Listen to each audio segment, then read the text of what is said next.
Hello, everyone, and welcome to the Daily Signal. I'm here with Allie Stuckey. She is the founder of the conservative Millennial blog, and she hosts a TV show called Allie on CRTV. Allie, thank you so much for being with us today. Thank you for having me. So, what led you to build the conservative Millennial? What was that like? What was behind it, and what have you done with it? And what do you hope to do with it? Yeah, so it was about a couple years ago during the primaries that actually had just quit one job and was about to start a new job. And in my downtime, I decided that I was going to start a blog called The Conservative Millennial. And I had actually started it because I began speaking on college campuses just for free, talking to them about the importance of voting in the primaries, not from a conservative perspective, just in general. And then I realized how on college campuses there were just so few people that had conservative principles, even where I was in Athens, Georgia. So I started this blog called The Conservative Millennial. I would create flowcharts and blog posts about what was going on in the primaries, things about the debates and things like that. And then I started making videos. And after a few months of making videos, it kind of just blew up and it got popular. We ended up moving to Dallas. We lived in Athens at the time, but we moved to Dallas. I ended up getting a job at the Blaze. And then I now work for CRTV. And then somewhere in there started being a guest on TV, Fox Business, things like that. And yeah, and so now I speak pretty frequently and do media and still write on the blog when I can. And yeah, it's great. That's awesome. So, you visit college campuses all the time, talk to students all the time. What are some of the biggest strengths and weaknesses you see in the young conservative movement today? I think probably the biggest strength that we have is that we do have platforms like Turning Point USA and like other organizations that are giving us a voice, and that people are actually talking about the issues on college campuses of discrimination against Christians and conservatives, against free speech, freedom of religion, and things like that, no matter what your ideology is. I think that's our strength, that we're actually talking about those things, that we're brave enough to talk about them and bring them to light, that we're making news cycles constantly, it seems like. Our weakness is that sometimes that's all that we focus on is scoring points and getting in the news cycle rather than actually caring about people. And that's a little bit what I worry about for the longevity of our movement. I think it's great to win arguments, but you have to win people's hearts in order for it to actually last. And I just want to make sure that the heart of our movement is still people, empowering people through individual responsibility and showing them why the free market works, why conservative principles work, but not just as an idea, but actually for people, for everyone. On that note, where are some policy issues, or what's one that you think young conservatives should drill down on more, get familiar with, and know more?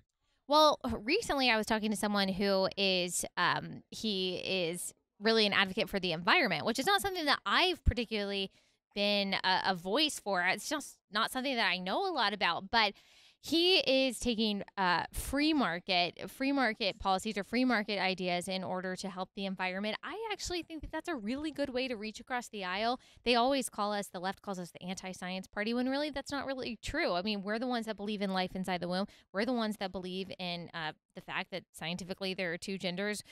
We believe in science in so many realms, but if we could just get on board, I think, with the environment, then we could really be the party of science in general.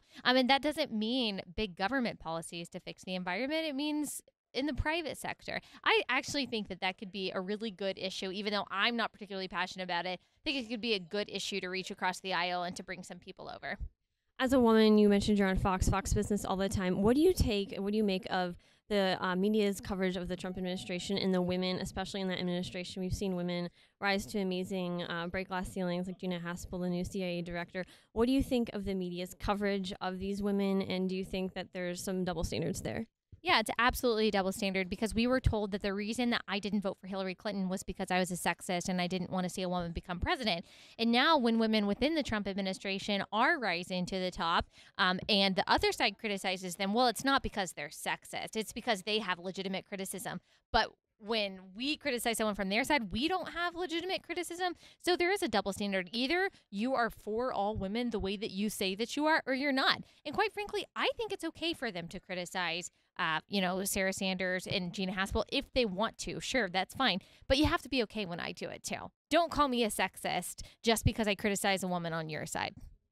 Exactly. Final question. What advice would you give to young people who want to build a platform for themselves, who want to be activists in their schools and communities? You've done it yourself. What's the advice that you have?